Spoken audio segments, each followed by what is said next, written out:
রাজশাহী বিশ্ববিদ্যালয়ের শিক্ষক ও কর্মকর্তাকে লাঞ্ছিত করার প্রতিবাদে আজ থেকে অনির্দিষ্টকালের জন্য কমপ্লিট শাটডাউন ঘোষণা করেছে শিক্ষক কর্মকর্তা ও কর্মচারীরা। রবিবার রাত 7:30টার জুবিলি ভবনে সংবাদ সম্মেলন করে অফিসার্স অ্যাসোসিয়েশনের ভারপ্রাপ্ত সভাপতি মোক্তার হোসেন জানান, শিক্ষক কর্মকর্তা লাঞ্ছিতের ঘটনায় সিন্ডিকেট সভায় তদন্ত কমিটি গঠনের সিদ্ধান্তে তারা মর্মাহত। তাদের দাবি ছিল ভিডিও ফুটেজ দেখে দোষীদের চিহ্নিত করে দৃষ্টান্তমূলক শাস্তি নিশ্চিত করা। সে দাবি পূরণ না হওয়ায় কমপ্লিট শাটডাউনে যাওয়ার সিদ্ধান্ত তাদের। তবে রাকসু নির্বাচন কার্যক্রমের আওতাভুক্ত থাকবে।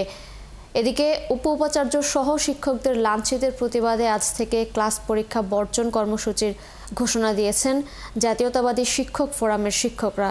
অন্যদিকে রাকসু নির্বাচন নির্দিষ্ট সময়ে হবে বলে জানিয়েছেন নির্বাচন কমিশন।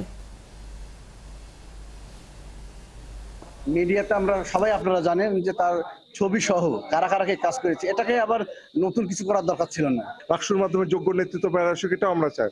আমাদের সাথে রাকসু কোনো সম্পৃক্ততা না। যতক্ষণ পর্যন্ত দুষ্কৃতিকারীদের, এই সন্ত্রাসীদের ন্যায় বিচার আমরা না পাবো, দৃষ্টান্তমূলক সাজার আওতায় এদের না আনা হবে, ততক্ষণ পর্যন্ত আমাদের এই শাটডাউন কর্মসূচি। নির্বাচন 25 তারিখের ডেট আমাদের যে পূর্ববর্তী শিডিউল আছে সেই শিডিউলেই আমরা আছি, কিন্তু আমরা আমাদের সকল প্রস্তুতি নিয়ে রেখেছি। এতে করে কোনো ধরনের ধূম্রজালের কিছু নেই। 25 তারিখে নির্বাচন হচ্ছে।